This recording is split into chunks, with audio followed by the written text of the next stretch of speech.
my understanding is that the main explanation of the timing is that, okay, Iran let this happen. So October 7th doesn't happen if Iran doesn't give the green light. Right. Iran gives the green light on October 7th, 2023, because Israel is getting closer and closer to having normal relations with Saudi Arabia, which is Iran's most important rival in the region. That was a very threatening prospect to Iran. And so it wanted this attack to happen so that it would inflame public opinion across the Arab world, including in Saudi Arabia, and make it impossible for the Saudis to normalize relations with Israel. So that's the major factor explaining the timing. And then maybe also the fact that Israel is very internally divided for domestic political reasons. That's the reason they went out. Oh, okay. So it's more that than the Saudi Iran stuff. And we're in the same scenario pre-October 7th. So Israel's focused on all these domestic politics. They're not focused at all externally, right? Everything's internal. And I think that's one of the reasons for the breakdown in their intelligence network to be able to identify these things. They're distracted. Our Pentagon is distracted. Our internal politics in the United States is very distracting. We are vulnerable to an October 7th style attack. Not at that level. They don't need parachutes and hang gliders and things like that. But when I first heard this thing, it's because of the Saudi-Israeli thing. It's not because of that. They're not worried about that. Saudi Arabia is, when you said it's their main rival, it's their main rival in the religious spectrum. It's not their main rival militarily. They're not worried about the Saudis. One of the things I've worked with the Saudis, and if they had an IRGC Quds force, they would be a rival. They don't. They have inshallah, throw some money at a group, everything will be okay. They're very lazy in their strategies and what they want. Iran marries a proxy and there's no divorce. There's just a dead wife. Saudi Arabia courts a mistress and the mistress takes advantage of it. The mistress wants a better apartment, more money, and Saudi's like, okay. So I don't buy that. I don't think it was a big deal because Saudi under the table supports Israel and is anti-Iran, knows that Israel is the most capable ally to balance Iran. They can say publicly the peace deal is off for now because we're assessing the situation. Under the table, we're with you. You can fly over Saudi Arabia and attack Iran. That was really what these relations were all about. Besides the economic benefits and the symbology is, being able to fly. That's interesting because I think the perspective I just laid out is widely disseminated right now, that the normalization of it came out within hours of the attack that this is the reason they did it. I'm like, oh, come on. I can see the people in DC saying, well, they wanted to destabilize. Well, so if you're in the Trump administration, it's because they fear the Abraham Accords and they're afraid of what we're doing. If you're in the Biden administration, it's because we're continuing to do this. Jake Sullivan couldn't have had worse timing when he said that the Middle East has never been more stable than it is right now, a week prior to all this, right? It's that thinking. So within an hour of the attack, it was because of this. I'm like, come on. Okay, that's interesting. That's a think tank injection into the narrative that's accepted by journalists. And I'm not saying big bad about journalists, but I'm saying when I see a journalist interview another journalist standing next to a map talking about a military situation, I'm like, what is this? Yeah. You're both journalists. You're half an inch deep on this. You're acting like you're a battle captain. Inside of a tactical operations center conducting, a briefing to a general. And it's laughable, these simple narratives injected, and I hope I'm saying this the right way.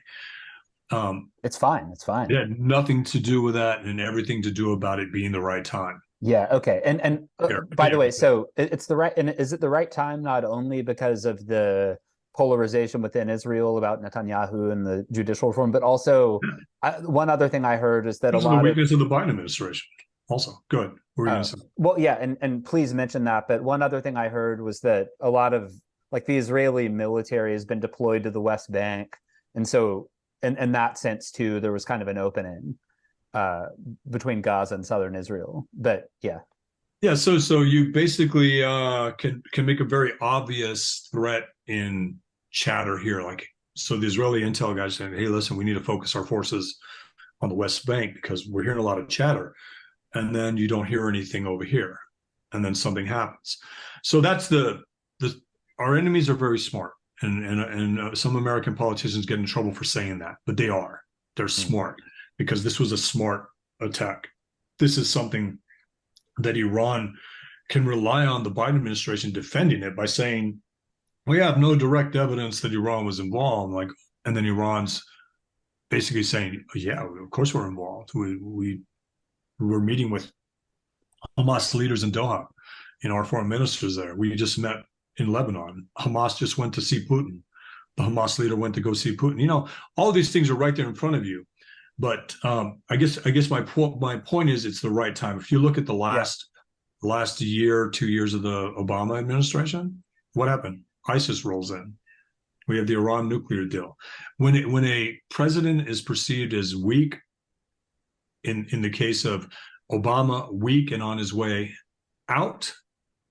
In the case of Biden, weak and on his way out, our adversaries take advantage of things. Even if it's a Democrat challenge, primary challenge, even though the window's closing right now, they view Biden as weak and distracted and in the pockets of China and, in China's pocket, in definitely in Iran's pocket with all this pro-Iran policy and these economic giveaways and looking the other way on sanctions.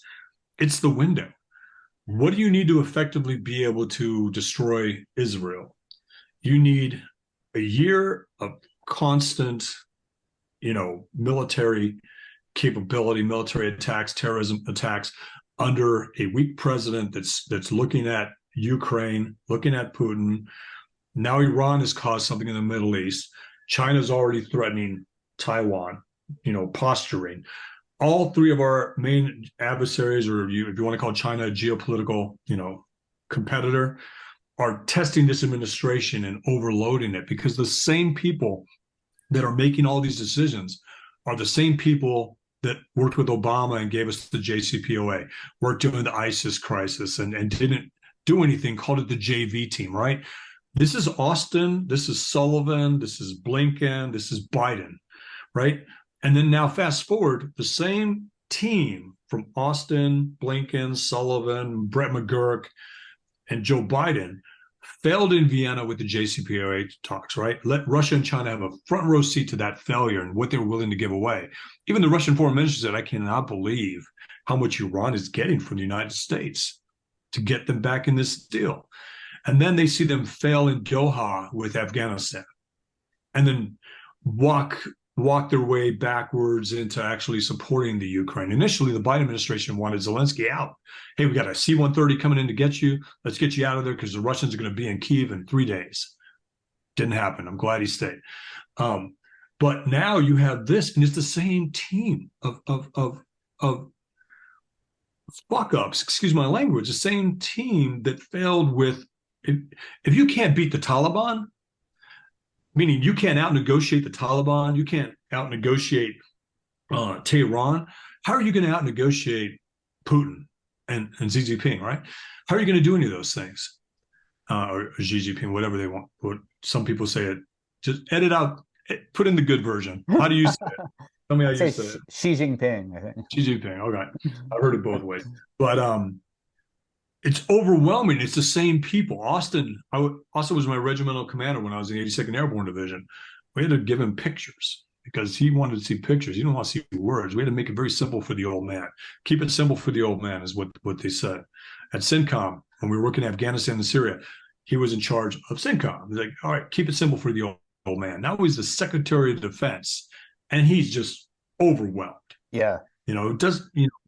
Overwhelmed. Anyway, this is that window. It's called a permissive environment. It's green light chaos for our adversaries.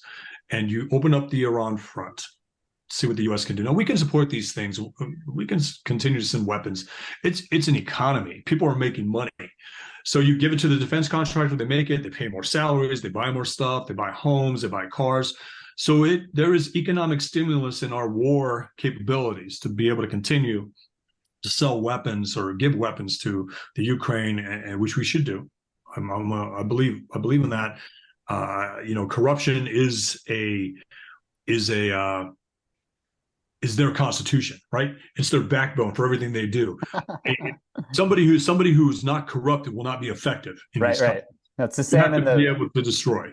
it's the same in the Brazilian Congress, which I studied in a former life. Yeah. Same thing in every Middle Eastern country. Without bakshish, without kickbacks, without corruption, you're ineffective. If you say, "Hey, that's against the rules," you're done. Yeah. Right? So you don't know the rules, clearly. Yeah, I understand that, but this is a permissive environment. This is where Biden is the weakest he's ever been. You saw John Kirby tell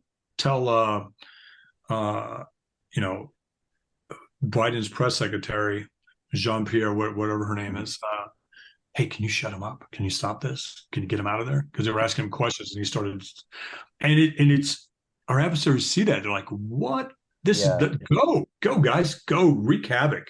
But I think if Iran does too much, I think China will say, hey, all right, settle down a little bit, because China is very influential here in a cut off the funds, stop buying Iranian oil and gas, and tell them you're not going to destabilize the region like this. But they want the U.S. to be, engaged, not militarily, but resource intense engagement, and to be able to weigh. They want to sit back and see what the U.S. is doing to weigh their decision making, their timing, so that they can do other things. Can the U.S. handle the Ukraine, the Middle East, and a Chinese invasion of Taiwan? The answer is no. And this is where we're at. This is not Israel, Hamas. This is Russia, China, Iran, U.S. Yeah. And this is the central point right now. This is the second front has been opened. So it's Ukraine. Yeah. This is the next front. And then the third front, of course, is China, Taiwan. And obviously you don't think that's, well, I mean, you don't think that's coordinated. I think it's like-minded. It's simple. It's like, all right, let's take advantage of the U.S. It's not like China and Russia are telling Iran how to conduct a Hamas operation. It's just like, you do your thing. Here are your parameters. Here are limitations. Go. Yeah. We're going to do our thing. Here are, China's telling Russia, you can't drop a nuke. You can't drop a nuke in Ukraine. Come on. Just keep going, because the U.S. resolve is starting to waver. Yeah. Just keep it going. Okay. We'll keep financing you, keep you in the fight, because U.S. resolve is diminishing. Right. And the same thing here. The one advantage our adversaries have is as soon as they start a provocation, 50% of the U.S. population is with them. Right. Meaning with them in the sense like, hey, don't do anything about it. It's not our war. Let's focus here. And then you have that U.S. division, right? That U.S. internal conflict where you have one side against the other side. Right. And like foment that. Keep that going, because it gives us more room. We're always behind the 8 ball, right? When General Mattis said, when he was in charge of the Pentagon, he said, it's my job to give State Department one more day, one more week, one more month, one more year to do their jobs.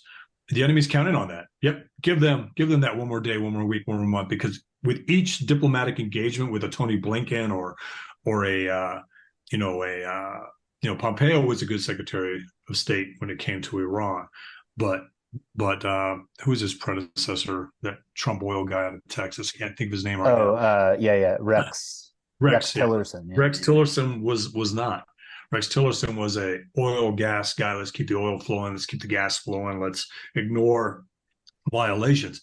Our enemies are counting on weak diplomacy, and the more they get away from the U.S. banking system and the U.S. dollar, that means State Department doesn't have that smart power tool in their toolbox anymore. Because if you cannot punish them economically, then the only option is a kinetic threat.